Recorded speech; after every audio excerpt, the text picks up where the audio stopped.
I never thought moving into a quiet suburban neighborhood would come with so much drama.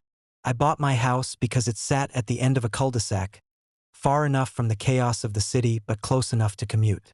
Peaceful. Simple. Or so I thought. Then came Karen, the self-proclaimed voice of the neighborhood. She had a clipboard for every occasion, an opinion about everyone's yard, and this bizarre belief that she could make rules for streets she didn't even own. I usually ignored her, but one Friday evening she pushed too far. I'd had a long week at work and planned for a quiet weekend. Just me, some grilled food, and maybe a movie marathon. But as I pulled into my driveway, I noticed a moving truck parked right in front of my house. That wasn't unusual. People moved in and out all the time. But then I saw it. Strangers carrying boxes into my garage. I slammed the brakes and jumped out. What the hell is going on? A teenager froze mid-step, holding a box labeled kitchen. Mrs. Karen said this was where we're staying. My blood ran cold.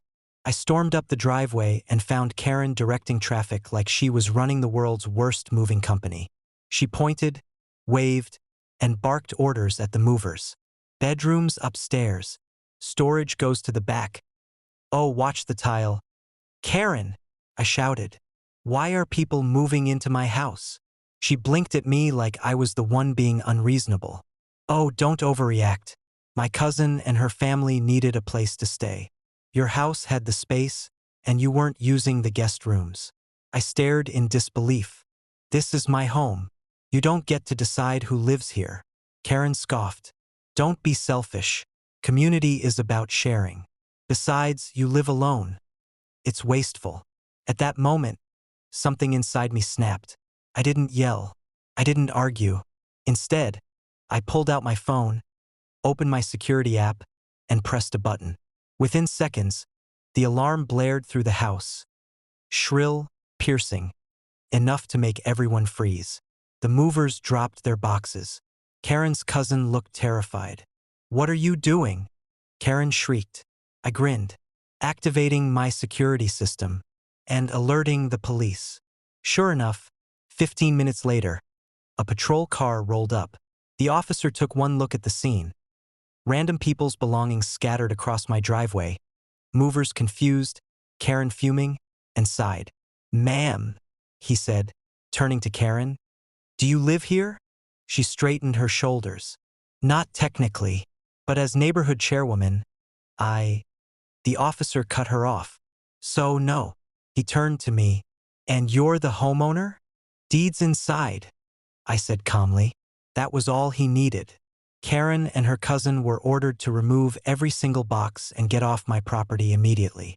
The officer even warned her that trying something like this again could land her with charges of trespassing, unlawful entry, and attempted squatting. Karen sputtered, turned red, and finally stormed off, dragging her humiliated cousin with her. The fallout was glorious.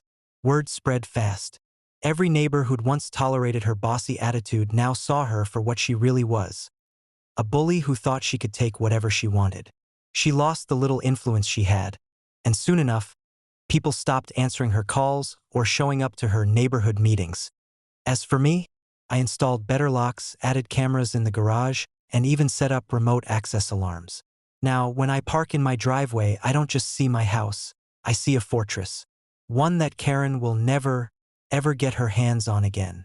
Because here's the truth she'll never admit. My home isn't community property. It's mine.